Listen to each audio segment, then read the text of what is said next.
If you think Saul started falling when David showed up, you're already late to the story. By the time David walks in, the throne isn't solid, it just looks like it is. From the outside, everything still works. Crown in place, army ready, title intact. But internally, things are already bending.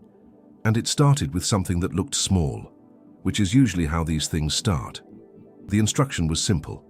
Wait, not complicated, not symbolic, not open to interpretation. Just wait for the prophet. But waiting has a way of exposing people, especially when there's pressure involved. And there was pressure. The people were getting restless. Time was passing. The silence was getting louder. Saul looked around and saw expectations. He looked ahead and saw delay. And somewhere in between, he made a decision. He didn't wait. Instead, he stepped into a role that wasn't his and performed the sacrifice himself. Quick solution, immediate relief. Problem handled.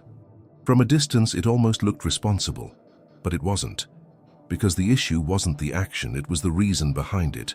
This wasn't bold leadership. This was anxiety trying to stay in control. And anxiety, when dressed like leadership, can be very convincing. It sounds like someone has to do something. This can't wait. I'll fix it now and deal with the consequences later, which feels productive until it isn't. Because what Saul actually did wasn't solve a problem. He exposed a crack. A small one, sure, but structural.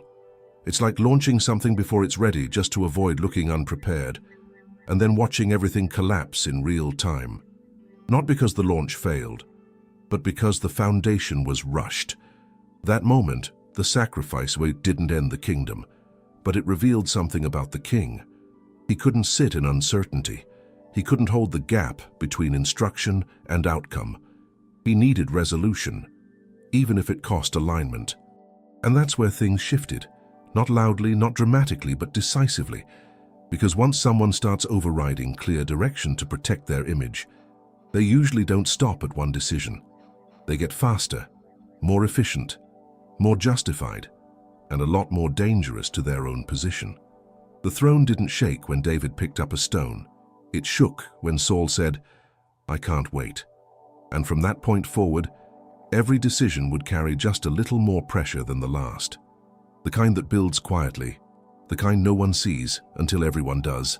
Second chance, second crack. This time there's no pressure clock, no restless crowd forcing a decision. Just a clear instruction. Destroy everything, no exceptions, no reinterpretation, everything. And for a moment it looks like Saul got it right. The battle is won. The enemy is defeated. Clean, complete victory. At least, that's how it should have ended. But when the dust settles, something feels off. Not loudly, not obviously, just enough to pass unnoticed at first. Because the sheep are still there, the cattle too, and not the weak ones, the best ones, the kind you keep, the kind that look good in a victory story. From a distance, it almost feels intentional, like restraint, like wisdom. Saul even frames it that way, an offering, something meaningful, something spiritual. But the problem isn't how it looks, it's what it reveals. Because this time, it wasn't pressure, it wasn't urgency. It was a decision, deliberate, measured, adjusted. He didn't ignore the command, he edited it. And that changes everything. Because obedience doesn't collapse all at once. It bends first, quietly, almost invisibly. One exception, one adjustment, one decision that sounds reasonable enough to pass, until it becomes a pattern. It's like enforcing a strict rule and then making one small exception because this case is different. It feels harmless, responsible even. Until the rule stops being a rule and starts becoming a suggestion. That's where things begin to fracture, not on the battlefield but in interpretation. Because once the person in charge starts adjusting the standard, everyone else starts doing the same.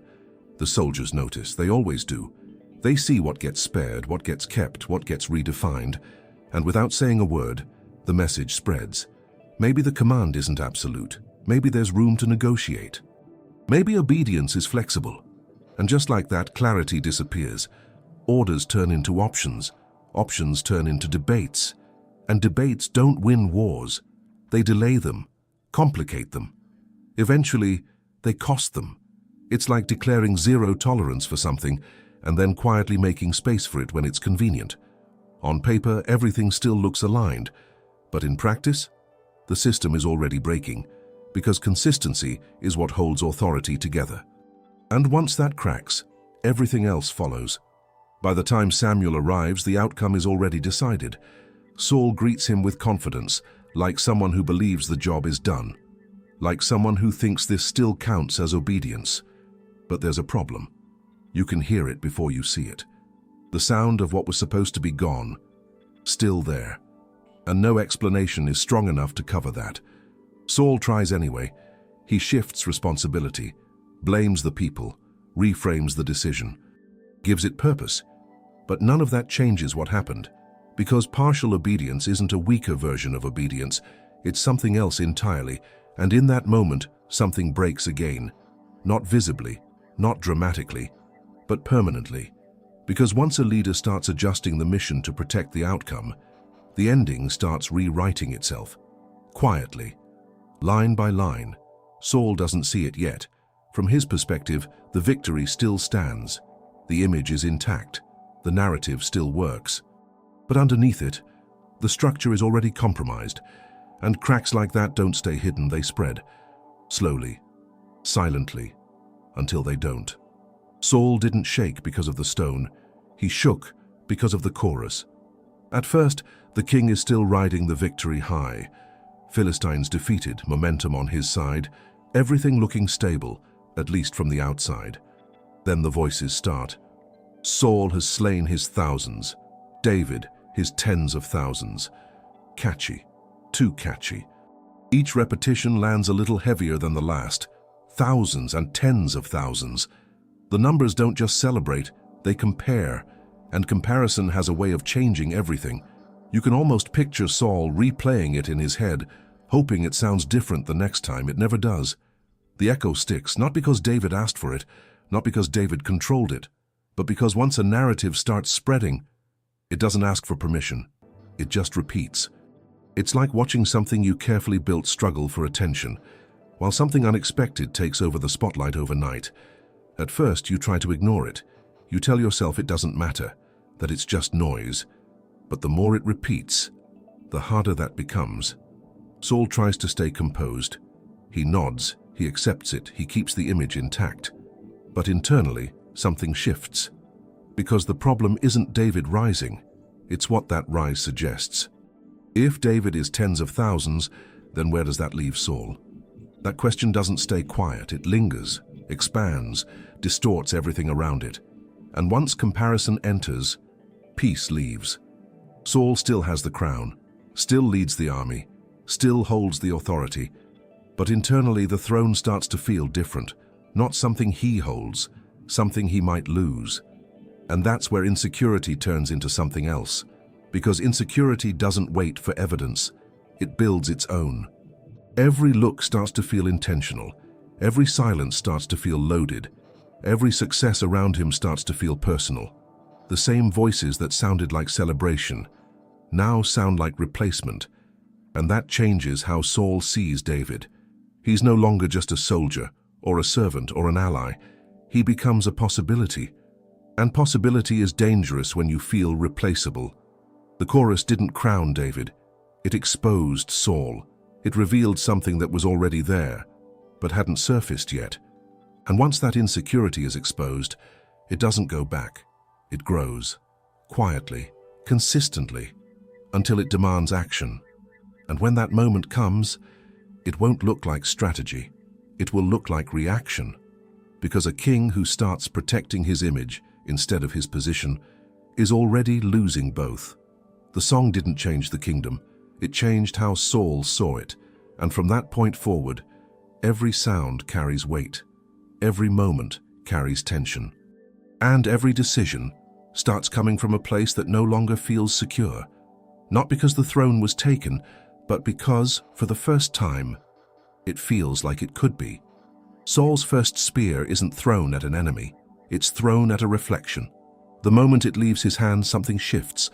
power, once controlled, now starts slipping. The scene is quiet, a dim hall, music filling the space, soft enough to calm what can't be seen. David is there playing like he always does, keeping the atmosphere steady. Then the sound breaks. Metal cuts through the air, slams into stone, and the room freezes. No warning, no battle, just reaction. Another spear follows, same direction, same target, same silence afterward, only heavier this time. Nothing has changed outside, but inside everything has. Because this isn't strategy, it's pressure turning into action. Saul isn't responding to what David has done. He's responding to what David represents, and that's what makes it dangerous, because the threat isn't real in the way it looks. It's internal, shaped by comparison, reinforced by insecurity, and now expressed as control. It's like trying to eliminate something simply because it exposes something in you that you can't manage. From the outside, it looks irrational. From the inside, it feels necessary. That's how it escalates. David hasn't claimed anything, hasn't taken anything, hasn't even positioned himself as a rival. But none of that matters anymore, because once perception shifts, reality follows. Saul can't remove the voices. He can't erase the comparison. He can't stop the narrative that's already spreading. So he targets the closest thing to it, not the cause, the symbol. And that's how control starts to break. Because actions like this don't restore authority. They expose instability. The room adjusts quickly. People move. Silence reorganizes itself. Everything goes back to functioning on the surface. But something has changed permanently, because once a leader starts reacting instead of leading, every decision after that carries less clarity and more urgency, less intention, more fear. And fear, once it moves into action, doesn't stay contained. It spreads into the environment, into the people, into the structure itself. It's like trying to fix pressure by forcing it down. For a moment, it seems quieter. But underneath, it's building faster. The throne is still there, the position hasn't changed, but the way it's being held has, and that changes everything, because a leader who starts fighting shadows is no longer grounded in reality, and once that happens, the system around him starts adjusting to that instability. People become careful, distances increase, silence becomes strategic, not because anything was declared, but because everything was understood. The spear didn't solve anything. It revealed something.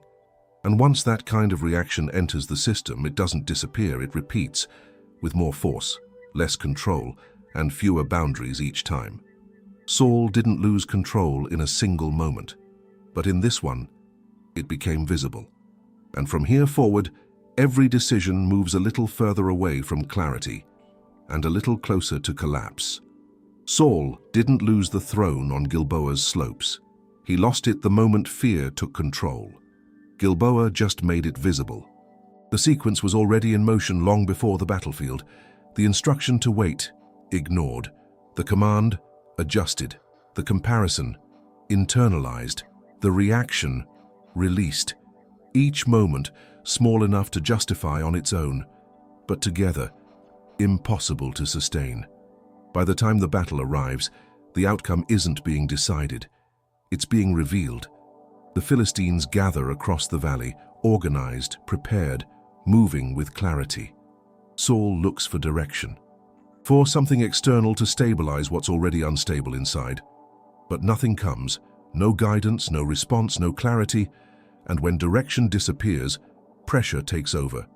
So he turns elsewhere, to anything that can give an answer, even if it's not the right one.